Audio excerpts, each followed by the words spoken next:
everybody. This is Zach, here to welcome you back to Taproot Summer Camp. Because of the COVID-19 pandemic, some things are going to be pretty different this summer, and I want to go over these changes with you so that everyone knows where they're going and what they're doing when camp starts, and what we're doing to try to keep everyone safe. It's going to be a challenge no matter what, but it'll work so much better if people understand the directions, so please pay attention and contact me if you have any questions.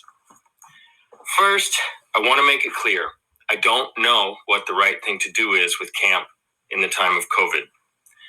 Around the U.S. and Johnson County specifically, new positive COVID cases and hospitalizations are higher than at any point in the pandemic and continuing to rise.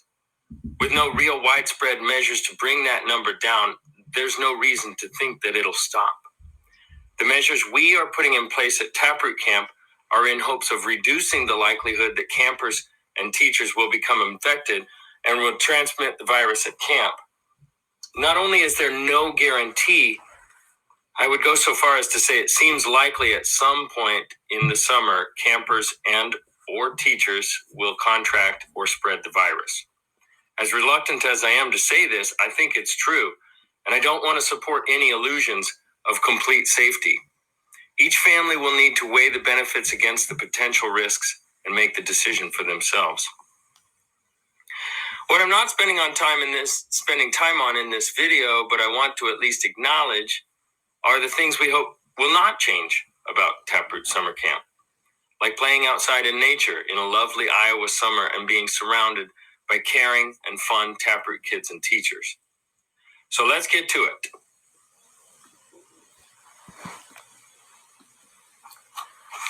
Here's an overview of the main changes to our camp routine, and I will detail each of these more later in the video. We've modified our communication plan. We'll be communicating on a consistent schedule and through consistent channels in order to reduce the possibility of missed information and confusion. This has always been a little bit of a problem. We're going to try to reduce that problem. We have new drop-off and pickup procedures. I totally love the joyful chaos of summer camp mornings, but we do need to tighten it up. I'll go through our planned beginning and ending procedures so everyone understands what to do. We also have a new drop-off and pickup location, Upper City Park.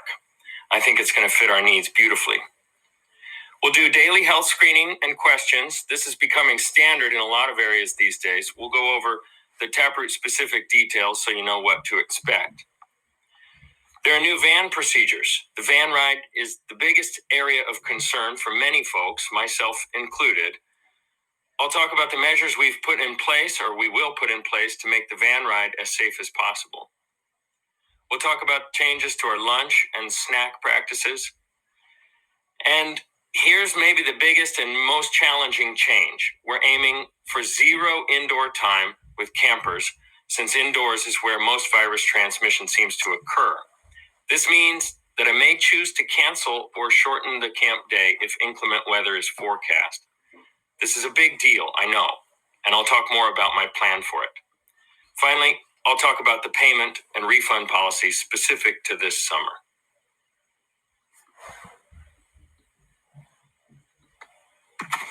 Our drop-off and pickup location this summer is Upper City Park. It's the same place you'd go to park for the City Park pool. Sadly, the pool is closed for the entire summer, and as far as I can tell, it's the first time that's happened since the pool opened in 1946. I think this is going to be a good spot for us. It has an open bathroom, and open is key this summer. It has expansive, shady space, lots of parking, and it does have shelters if we need them.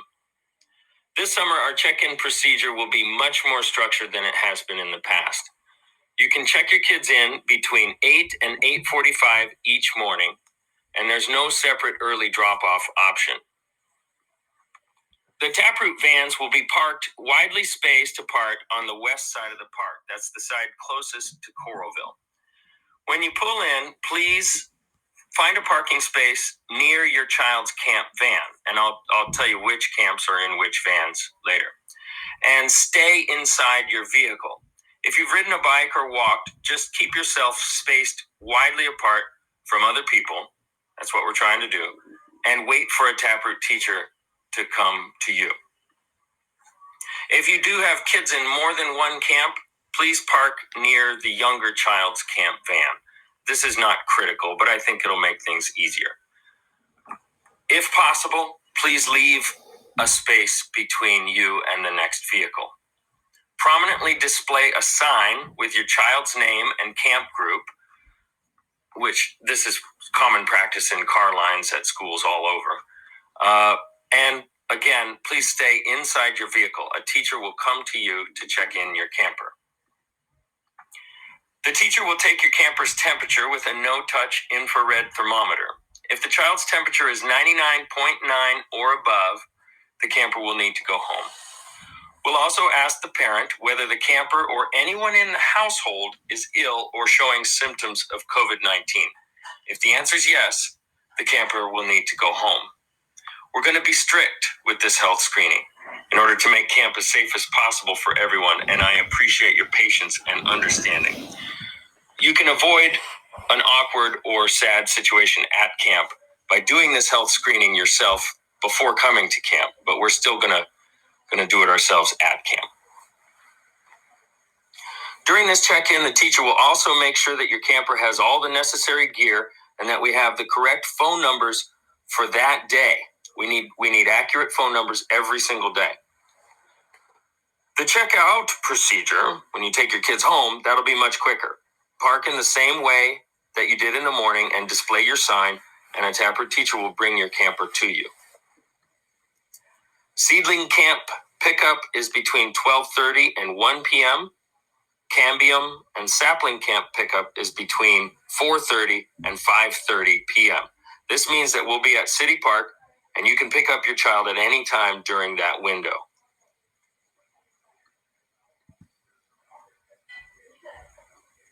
Here's the list of items your camper needs each day. Please make sure you have all of these things before coming to camp. Your camper will need to have all of them in order to attend that day. 1, a buff-type face covering. We'll be wearing masks at all times in the van and frequently outside of the van. We think that a neck gaiter style mask that is comfortable and can hang loosely around the neck will be the most successful. It won't get lost as easily, and it'll be easy to put on and take off. Buff, B-U-F-F, is a popular brand, but it's not the only brand, and they're available locally at Fin and Feather and other places. Number 2, a towel. The towel will be used for drying off, of course, but it's also important as the camper's snack, lunch, and resting spot, as well as occasionally serving as a yoga mat. A large, comfy beach towel will probably work best.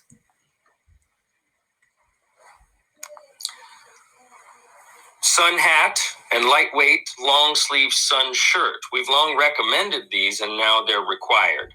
This will help reduce the need to apply sunscreen and touch the children. The added benefit is they will actually protect better from the sun, as well as protect from bugs and scratchy plants. It'll take some getting used to, we know. The sunscreen stick is so that kids can easily apply sunscreen to their own face, ears, neck, hands, and other exposed spots. They'll need a swimsuit with a long-sleeve swim shirt. This doesn't have to be anything fancy. It can just be a regular long-sleeve t-shirt, but they will need to have a long-sleeve swim shirt, and they'll wear that all the time when they're swimming. We won't wear masks while swimming. They'll need a change of clothing. This is usual, and they'll need a water bottle. We will refill the water bottles carefully. It'll only be done by a teacher with freshly sanitized hands and from a dedicated refill jug that nobody else touches. And that jug will be thoroughly cleaned and filled with fresh water each day. If you want, you can send multiple water bottles with your camper, and that will reduce the need for refills, but they still may need a refill throughout the day. Lunch. As always, campers need a hearty, healthy lunch in a durable container so that they can take home all the lunch leftovers and trash and deal with it at home. We won't use trash cans. We won't be composting anything. So they'll need to take home everything they brought in their lunch, either in their bellies or in their lunch bag. And now snacks. If you've done Taproot camp before, you know that camp snacks were awesome. They were hearty and nutritious and diverse and tasty, and they're important. Taproot is energy-intensive work, and the kids need good fuel and lots of it. But there's no question that communal camp snack is a thing of the past, at least for this summer. So now, snack is your job. Seedling campers need one snack each day, and cambium and sapling campers need 2 snacks. You can think of snacks more like a mini lunch. Pack them in their own container or bag and aim for tasty and nutritionally dense whole foods whenever you can. Obviously, convenience is important too, so strive for a balance. Please do not send candy or soda pop. Some parents have talked about recreating individual Taproot style snacks for their camper, and I think that seems like a good idea. Kids will also need any medications that they'll need to take at camp, and definitely send a free reading book with your child. We're going to have a lot of relaxation time, and a book will definitely be appreciated.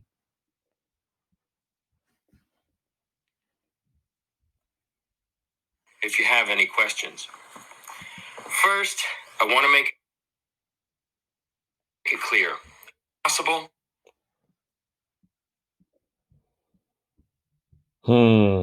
Okay. Sorry. Technical difficulties. Oh, this is frustrating. Iris helped me get set up, but I'm not doing it very well. Fancy the van.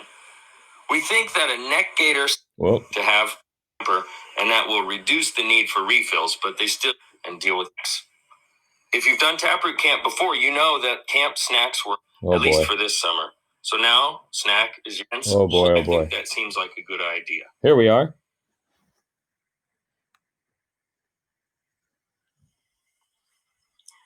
The communication plan. I'm going to work really hard to keep you all informed of what's going on and to be available for your needs and questions. So in that spirit, we've outlined this communication plan. Every evening before camp, Sunday through Thursday evenings, I'll send you an email by 8 p.m. This email will include the weather forecast for the next day and the day's tentative plan. If thunderstorms are predicted, we will address the possibility that the camp schedule might be affected. Every camp morning, Monday through Friday, I'll send another email by 6:30 a.m., confirming the weather report and the plan. This is where I'll let you know if the day's schedule needs to change. Each week before camp, I'll make a group text list so that we can contact you all in a single message. This is what I'll use in the event that we need to contact all of you during the day, like if we were going to be late. We're not planning to be late, though. For individual or private communication during the camp day, we'll text individually. If you need to contact us, you can text me or your child's teacher directly, but please only contact us during camp if it's absolutely necessary. We'll still send out photos and letters from each camp, but that will be more often happen at the end of the week rather than every day, as we've tried to do in the past. I want to address the weather cancellation policy again. It may be a really big deal for some families, and I don't want any surprises. The danger of COVID-19 transmission goes way up when you go indoors, and so we're going to avoid indoor time at almost all costs.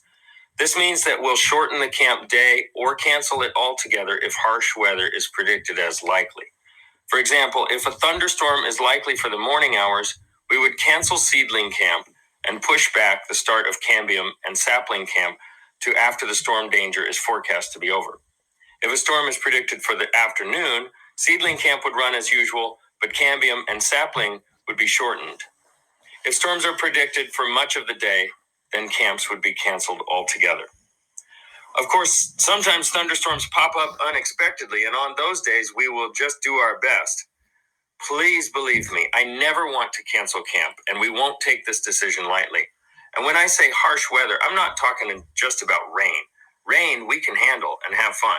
I'm talking about strong thunderstorms with lots of lightning, high winds, and heavy rain, or thunderstorms that are predicted to last a long time. For rain and short-lived mild thunderstorms, we'll go to a park shelter. Each camp will know each day where their rain shelter will be. If the uncertainty of this policy is a deal breaker for you, I understand that, and I'm sorry.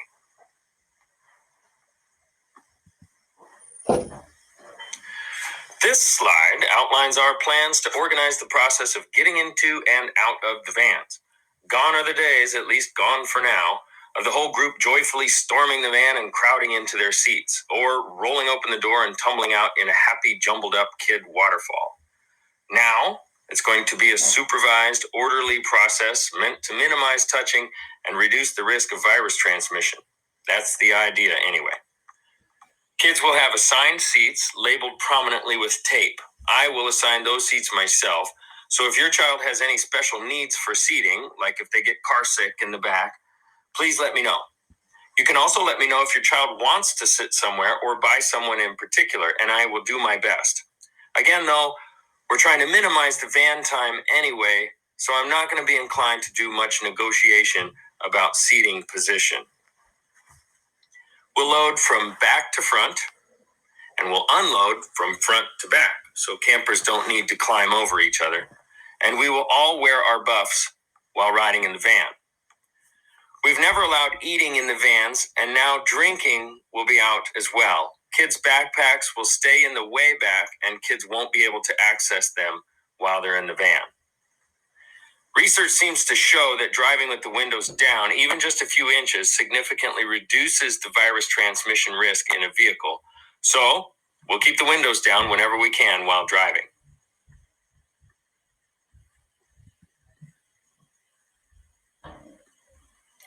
Payments and refunds. I know that many of you will be watching the news and waiting as long as you can before deciding whether to send your child to camp this summer. To me, that seems reasonable and right, and it's how I feel too.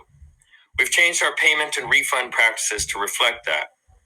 We'll give a full refund of all payment, including the reservation deposit, if you withdraw by the Friday before camp. If you do decide to withdraw your child for any reason, please send me an email right away so there's a clear record of when you made the request. You can explain why you're withdrawing if you want, but I don't expect any explanation. It's your child, and you're the one who decides what's best for them. Full payment is due in order for your child to begin camp. Once camp begins, I won't give any refunds for missed days. That goes even if I'm the one that makes the call.